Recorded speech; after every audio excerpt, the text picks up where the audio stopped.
Olá, irmãos, a paz do Senhor a todos. O Espírito Santo me inspirou para estar pregando e falando para todos nós hoje.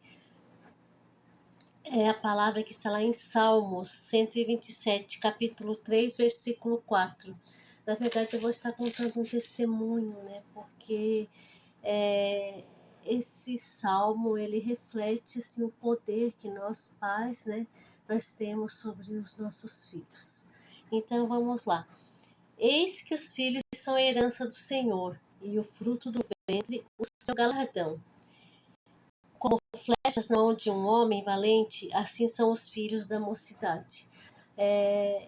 Aqui está dizendo que ter filhos, né, são como herança, né, que é um presente de Deus para todos nós, e que a, a educação que nós damos, né, para eles, a nossa direção, né, são como flechas, né, conforme o jeito que nós educarmos, o que nós profetizarmos na vida deles, assim, né, acontecerá, porque Deus ele está o tempo todo observando e o tempo todo, né, cuidando e vendo, né, o que a gente pedir a ele está sempre disposto, né, a nos oferecer, assim como Deus ele está disposto a nos dar o que nós pedimos, o inimigo também está o tempo todo de olho e antenado para aquilo que nós falarmos ou profetizarmos, né, na vida dos nossos filhos. Ele também, né, acha um jeito de se aproveitar da situação e acabar, né, consentindo também aquele desejo que nós pedimos. Então, assim, ó, irmãos, eu fui mãe aos 18 anos, né? Fui mãe solteira aos 18 anos. Pode até ser hipocrisia da minha parte, mas na verdade eu nem imaginava que eu, né, estava grávida. Na época, foi uma época de carnaval e eu, na época, conheci, namorava com um moço e acabei bebendo um pouco a mais e engravidei, né, do meu filho, que hoje já está com 34 anos. Então, eu passei muito trabalho, né, porque eu tinha bronquite, eu tinha asma, eu era muito magrinha, eu fiquei várias vezes doente, teve uma vez que eu entrei até em coma, porque de tão mal que eu ficava, assim, que o meu filho ele chegava a saltar assim na minha barriga, porque parecia que dava até convulsão, sabe? De tanto medicamento, porque às vezes era difícil até de eu voltar a respirar, porque a minha mãe corria comigo pro pronto-socorro e eu passava muito mal. E por causa dessas medicações, por causa é, dessas crises, né, eu acho que acabou passando alguma coisa para o meu filho, né? E foi feito um exame, e nesse exame deu que ele tinha um tumor, né, no cérebro, e que ele ia nascer, mas que não ia sobreviver por muito tempo. Então a minha mãe ela já ficava me preparando, assim, olha, não se apega demais, não se apega muito, porque o teu filho ele não vai sobreviver, porque o médico disse que ele tem um tumor no cérebro, então não fica muito animada, muito empolgada, porque ele vai nascer e logo vai morrer. Minha mãe falava assim, porque foi o que os médicos passaram para ela. Só que eu ficava sempre o tempo todo assim, dizendo: meu filho não tem nada, meu filho vai ser saudável, meu filho vai nascer, né, com saúde, ele não tem nada. Eu nunca fui assim muito.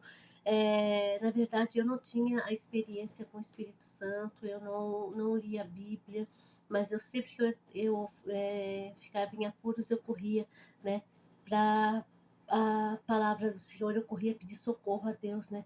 Eu sempre conversava com ele, pedia: Senhor, me ajuda, Senhor, me socorre. Então eu ficava ali profetizando que meu filho não ia ter nada. E tudo indicava que realmente ele ia ter problemas, até porque eu não tinha barriga nenhuma, eu era muito magrinha, então parecia que o meu filho ia nascer até com um problema de peso, de tão pequenininha que eu era, de tão magrinha e de tão fraca, né, no caso que eu era na gravidez dele.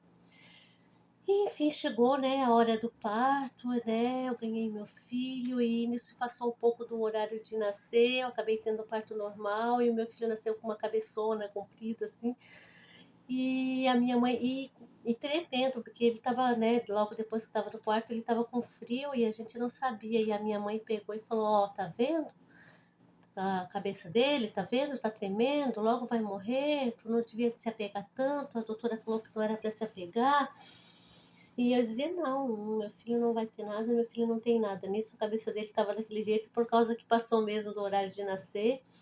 Foi levado ele pro consultório lá pro médico examinar e a gente ouvia o choro dele bem mais alto do que outras crianças, assim, bem mais forte. Meu filho nasceu, né, bem grande, bem saudável, não aparentava não ter nada, era um menino lindo.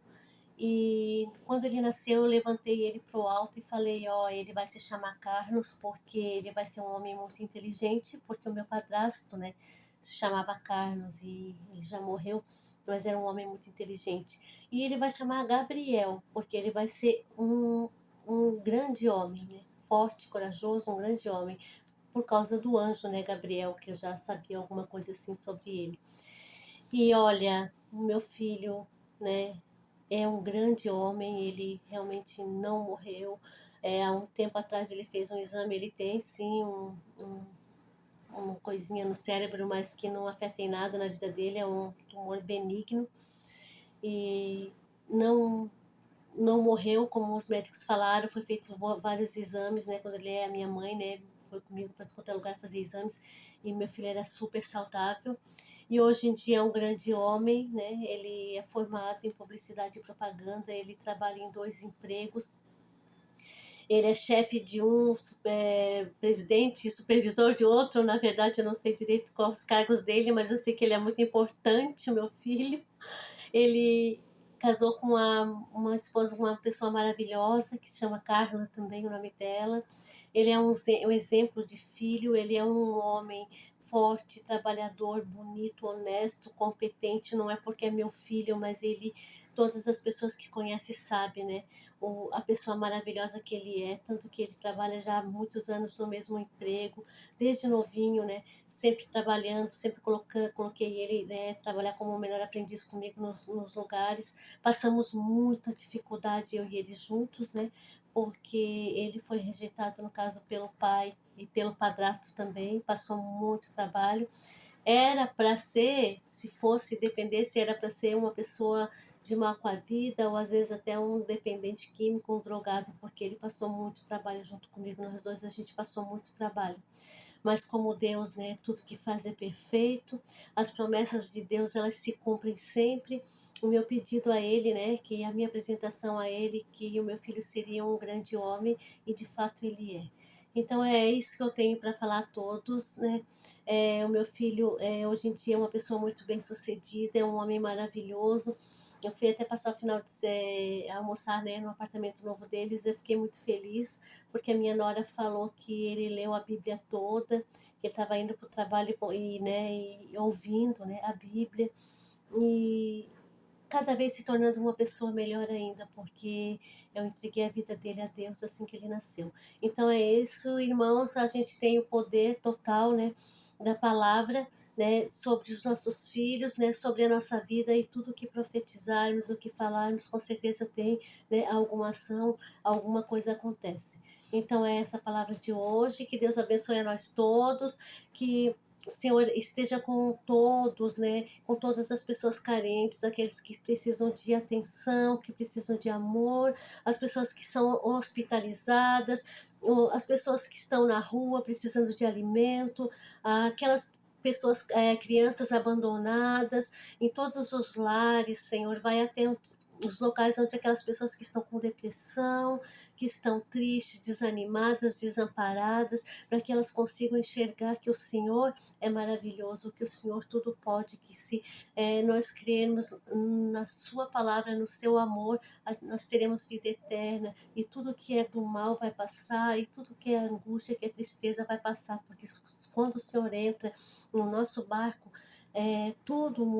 tudo muda, tudo muda para melhor, porque o Senhor é um Deus maravilhoso. É em nome de Jesus que eu deixo mais essa palavra a todos. Amém.